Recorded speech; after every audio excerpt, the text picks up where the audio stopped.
রান্না বান্না বরাবরই আমি পছন্দ করি আর রান্না করতে আমি খুবই ভালোবাসি।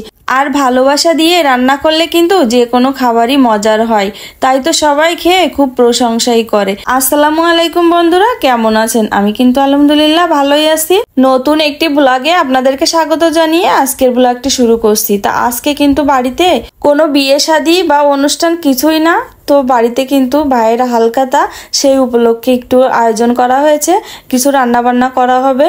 তো আমি সকাল সকাল কিন্তু রান্না বান্নাগুলো শুরু করে দিব, যেহেতু অনেক লোকের রান্না। তো সকালে উঠে ফজরের নামাজ পড়ে কোরআন শরীফ পড়েই কিন্তু রান্না করতে কাজে লেগে পড়েছি।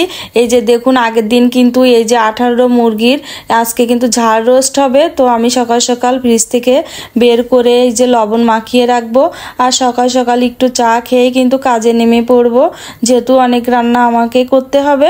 তো রান্নাগুলো কিন্তু আজকে আমিই করব।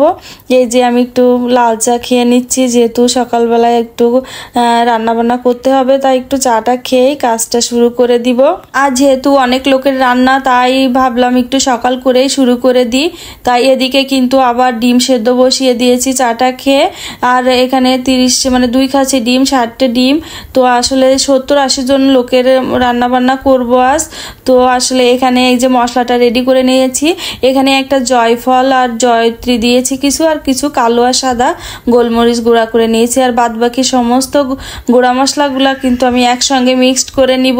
তারপরে এই যে আদা বাটা, তারপরে মরিচের গুঁড়া, জিরার গুঁড়া, গরম মশলা গুঁড়া, সব কিছু মশলা আমি কিন্তু একসাথে করে একটা মশলা তৈরি করে নিব পানি দিয়ে। যে হলুদ লবণ সব যত মশলা দেওয়া হয়। তো এটা ঝাল রোস্ট সেহেতু আমি একটা মশলা রেডি করে আমি চুলাতে চলে আসলাম। যেই আমাদের সেই উপরে ছাদের উপরে যে একটা চুলা রয়েছে সুন্দর, এই চুলাটা আসলে আপনাদের আমার আগের ভিডিওতেও দেখিয়েছি।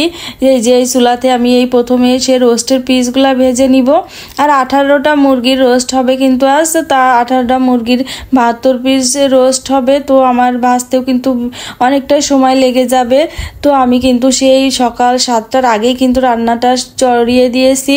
তারপরে আমি এখানে 72 পিস রোস্ট আমি 6-7 বারে দিয়ে ভেজে নিয়েছি। তো একে একে কিন্তু আমি সমস্ত রোস্টগুলো ভেজে নিব। তারপরে ভাজা হয়ে গেলে কিন্তু, আর এই চুলাটা কিন্তু অনেক সুন্দর জ্বলে, আপনাদেরকে আমি আগেও বলেছি আমার অন্য ভিডিওতে। তারপরে ভেজে নেওয়া হয়ে গেলে আমি এখানে পেঁয়াজের বেরেস্তা করব।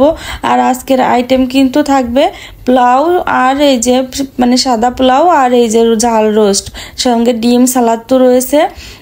যে দেখুন আমার রোস্টগুলো কিন্তু ভেজে নেওয়া হয়ে গেছে। আর এখানে পেঁয়াজের বেরেস্তাটাও করা হয়ে গেছে, এখন উঠিয়ে নিব। যেহেতু আর এখন আমার আম্মা, তারপরে আমার আরেকটা ভাবি আমাকে কিন্তু সাহায্য করছে। আর এখন ওই তেলের ভিতরে কিন্তু আমি সেই আরও কিছু কাঁচা পেঁয়াজ দিয়ে দিয়েছি, পেঁয়াজ কুচি, আর একটু তেল দিয়ে দিলাম রান্নার জন্য। আর একটু পেঁয়াজটা ভেজে নিয়ে আমি এই যে রসুন বাটা দিয়ে দিব। রসুন বাটা দিয়ে আরও একটু আমি কষিয়ে নিব, কারণ আর এই যে মশলাটা আমি করে রাখছিলাম, আসলে এই মশলাটা দিলেই কিন্তু আর কোনো মশলা দেওয়ার প্রয়োজন পড়বে না। আমি সব মশলা একবারেই দিয়ে দিলাম। আর আমার এই ঝাল রোস্টটা মজার হওয়ার একটা সিক্রেট হলো, এই মশলাটা কিন্তু অনেক সুন্দর করে অনেকক্ষণ ধরে কষিয়ে নিতে হবে। আমি বাটিটা ধুয়ে আর একটু পানি দিয়ে দিলাম, যাতে মশলাটা পুড়ে না যায়। এখন আমি ধৈর্য ধরে প্রায় 8-10 মিনিটের মতো কিন্তু মশলাটা কষিয়ে নিয়েছি। তারপরে এই যে ভেজে রাখা সেই রোস্টের পিসগুলা দিয়ে আমি এখন সুন্দর করে আর একটু নাড়াচাড়া দিয়ে আমি এই ঝোলের পানিটা দিয়ে দিব। তারপরে এই যে আসলে এই রোস্টের রান্না কিন্তু শেখা আমার বাবুর্চিদের কাছ থেকে। আর আগে দেখেছি আমাদের বাড়িতে হালখাতা হলে কিন্তু বাবুর্চিতে রান্না করতো, আর বাড়িতেই কিন্তু তাদেরকে দাওয়াত দিয়ে খাওয়ানো হতো। কিন্তু এখন আর অত লোকও হয় না, আর অত ঝামেলায় না যেয়ে এই যে বাইরে দেখুন রান্না করছি। আর বাইরে কিন্তু আবহাওয়াটা একটু মেঘলা মেঘলা। তো আমি রান্নাটা এই যে ঝোলের পানিটা দিয়ে আমি একটু বাইরের দিকে ছাদের দিকে একটু হেঁটে আসলাম। এসে দেখি বাইরে আকাশে খুব মেঘ করেছে। তো দেখুন কালো মেঘ আকাশে একদম ছেয়ে আছে। তো আসলে পরবর্তীতে কিন্তু মেঘ কেটে গিয়েছিল, বৃষ্টিটা হয়েছিল না। আর এখানে কিন্তু আমার রোস্টটা কমপ্লিট। তো রোস্টটা নামিয়ে আমি এখন পোলাওটা রেডি করব। আর আমি সিম্পলভাবে কিন্তু এই পোলাওটা রান্না করব, এটাও কিন্তু আমার বাবুর্চিদের কাছ থেকে শেখা। একদম পানি আমি মাপ দিয়ে পানিটা চালের ডাবল পানিটা দিয়ে দিয়েছি, কিছু গরম মশলা আর গুঁড়া দুধ দিয়ে আমি পানিটা প্রথমে জাল করে নিব। এখানে আমি লবণটাও দিয়ে দিলাম স্বাদ মতো, দিয়ে আমি একটু নাড়াচাড়া দিয়ে এলাচ, দারচিনি, লবঙ্গ, কিছু কিশমিশ দিয়ে দিলাম আর একটু আদা বাটা, বাস এইটুকুই। আমি আর কিন্তু কোনো মশলা দিব না আর কিছু। তো আমি আবার একটু বলকটা উঠে আসলে কিন্তু এই পর্যায়ে আমি এই তেলটা দিয়ে দিব, মানে সব কিছু কিন্তু আমি এই পানির ভিতরে দিয়েছি। আর আমি কিন্তু চালটা ভাজিও করব না, কিছুই না, বা এই বলকটা উঠে আসলে এই যে আগে থেকে ধুয়ে রাখা সেই প্লাস চালটা দিয়ে দিব। দিয়ে কিন্তু ভাতটা মানে হয়ে আসলে পানিটা একটু কমে আসলে কিন্তু এটা নামিয়ে নিতে হবে, না হলে কিন্তু তলে লেগে যেতে পারে। এই যে ঢাকনা দিয়ে ঢেকে কিছুক্ষণ রান্না করে নিলাম। তারপরে এখানে আমি এই যে স্বাদ মতো হালকা একটু চিনি দিব যাতে স্বাদটা ব্যালেন্স থাকে। তারপরে ঢাকনা দিয়ে ঢেকে এই যে উপর দিয়ে কিছু আর একটু কাঁচা মরিচ দিয়ে দিলাম, দিয়ে নাড়াচাড়া করে কিন্তু এরকম পানি পানি অবস্থাতে কিন্তু আমি নামিয়ে নিচে রেখে দিব, তা নাহলে কিন্তু সুন্দর মানে তলে লেগে যাবে। আর এই পর্যায়ে কিন্তু ভাতটা অনেক সুন্দর ঝরঝরা হয়েছে। উপর দিয়ে পেঁয়াজের বেরেস্তা দিয়ে দিলাম আর আমার রোস্টগুলো কমপ্লিট। এদিকে কিন্তু আমার আম্মা এই যে ডিমগুলো ছিলে নিচ্ছে আর প্যাকেটের কাজও কিন্তু শুরু হয়ে গেছে। এই যে সজীব, আর সজীব কিন্তু এইগুলা কাজ করতে খুবই পটু। এদিকে সালাদ কাটা হচ্ছে, লেবু, শসা। সজীব এখন প্যাকেট করবে এই যে, তারপরে এই যে পোলাও দিয়ে রোস্ট, তারপরে এই যে ডিম দিয়ে, আর আমি একটু পেঁয়াজে বেরেস্তায় যে একটা বড় পাত্রে কিন্তু ছড়িয়ে দেওয়া হয়েছে। আর সজীবের ক্ষুধা লেগে গেছে, তাই গরমে এসি রুমে এসে কিন্তু খাওয়া শুরু করে দিয়েছে।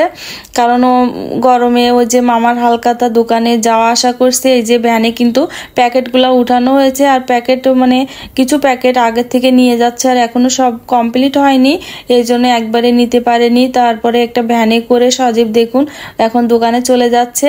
আর এদিকে কিন্তু বাকি প্যাকেটগুলোও আমি আর আমার আম্মা মিলে করে নিব।